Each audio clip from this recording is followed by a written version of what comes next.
Bismillah, walhamdulillah, wassalatu wassalamu ala rasulillah Muhammad ibn Abdillah wa ala alihi wa ashabihi wa man tabi'ahum ila yaumil qiyamah. Amma ba'du.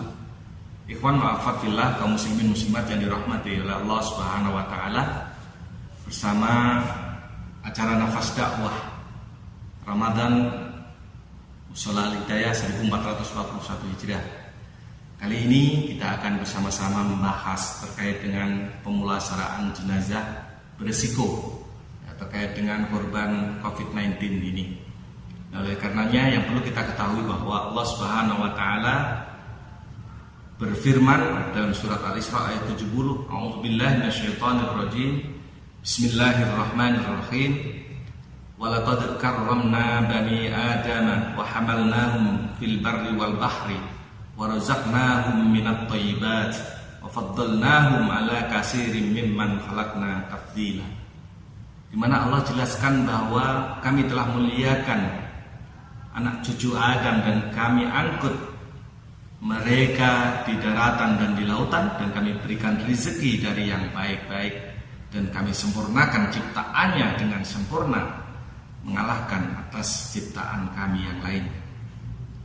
Ikhwan wa akhwat fillah yang dirahmati oleh Allah Subhanahu wa taala, salah satu bentuk manusia dalam makhluk yang dimuliakan adalah tajziyul mayit. Tidak hanya semasa hidupnya saja, tetapi ketika sudah wafat, ketika sudah meninggal, harus diperlakukan yang lebih dibandingkan dengan makhluk-makhluk yang lain, yaitu dimandikan, dikafankan, disolatkan, dan dikuburkan.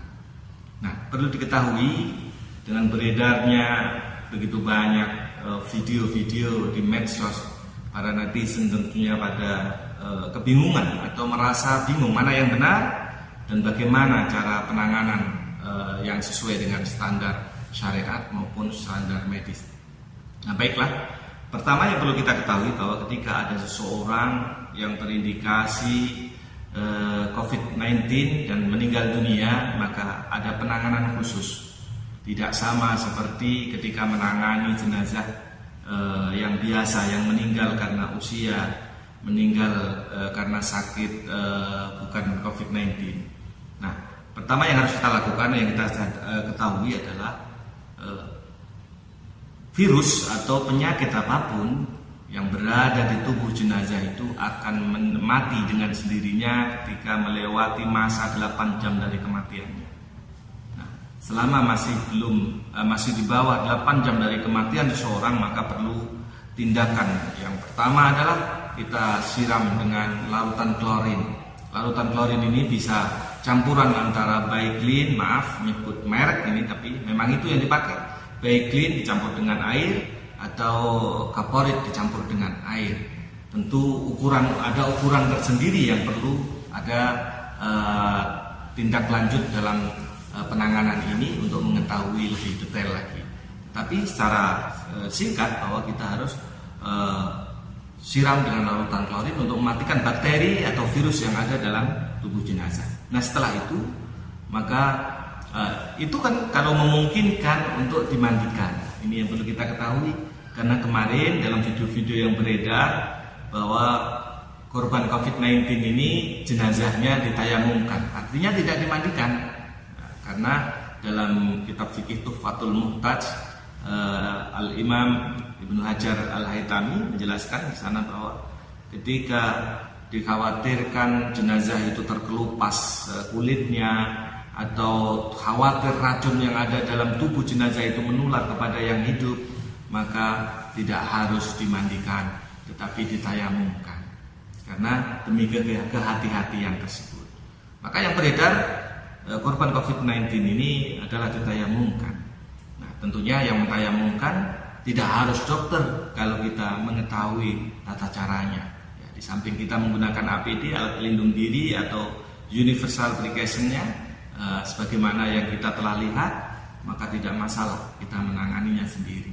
Nah, kemudian ketika dikafankan sebagai seorang muslim, kenapa di sana ada lapisan dari plastik? Karena plastik ini adalah untuk menahan cairan yang dimungkinkan keluar dari jenazah, sehingga tidak mengotori kain kafan. Yang pertama secara syariat.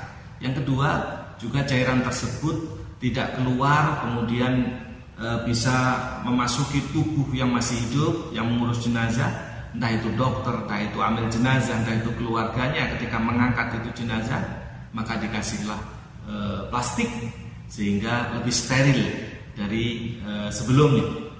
Itulah fungsinya plastik. Begitu juga ketika jenazah, kenapa ada yang diberikan kain kapas atau dikapasin hidung, telinga, hidung dan mulut. Ini adalah fungsinya untuk menahan bila mana cairan yang dari tubuh jenazah ini keluar. Perlu diketahui bahwa orang yang meninggal dunia itu setelah 2 jam dari kematiannya itu memulai pembusukan. Yang paling pertama membusuk adalah perut.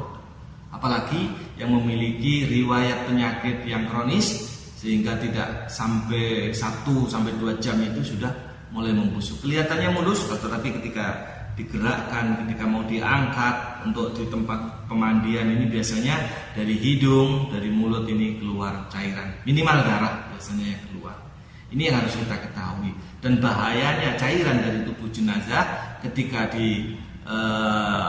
yakini bahwa jenazah itu memiliki penyakit yang menular, ini bisa menularkan penyakitnya melalui masuknya cairan tersebut kepada orang yang hidup, memiliki luka atau cipratan airnya ke mata, ke mulut, ke hidung dan lain sebagainya. Nah, terlebih ini adalah COVID-19 ini sangat bahaya sekali. Ikhwan wa akhwat kaum muslimin muslimat yang dirahmati oleh Allah Subhanahu wa taala.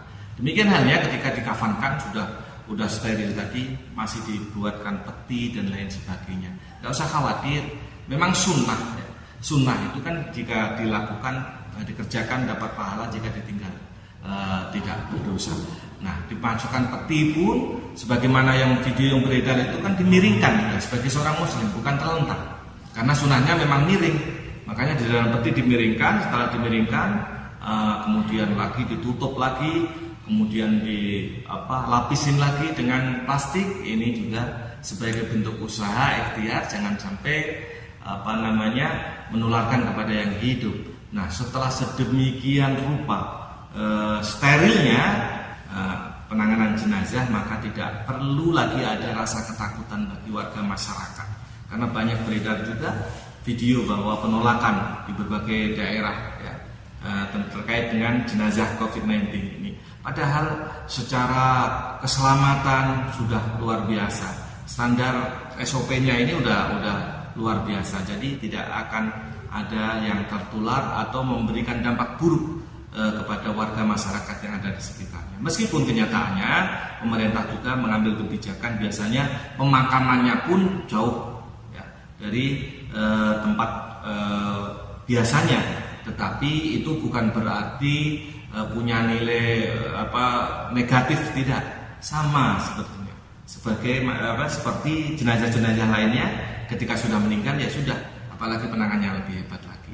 Dan bagaimana ketika sebelum dimakamkan disolatkan, sama, disolatkan pun nggak jadi masalah ya.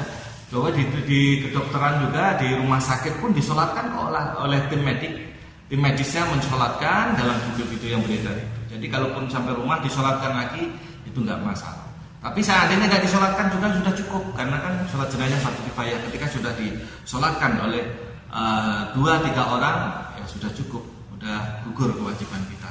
Itulah mungkin penanganan pemulasaraan jenazah berpenyakit menular dan berisiko COVID-19, supaya warga masyarakat mengetahui tidak ada lagi perlu kekhawatiran, ketakutan atau merasa tidak aman dengan meninggalnya tetangga saudara kita yang ada di lingkungan kita. Dan jangan sampai ada lagi terjadi kita sebagai seorang muslim mengucilkan keluarga jenazah atau keluarga mayit karena merasa berbahaya buat kehidupan kita. Semua Allah yang menentukan. Percayalah dengan kekuasaan Allah melalui ikhtiar kita yang menjadi penentu keselamatan fid dini wad dunya wal akhirah. Demikian, mudah-mudahan bermanfaat. Mohon maaf bila mana ada kesalahan khilafan. Hadanallahu wa iyyakum ajma'in wallahul muwaffiq ila aqwamit thoriq. Wal afu minkum. Wassalamualaikum warahmatullahi wabarakatuh.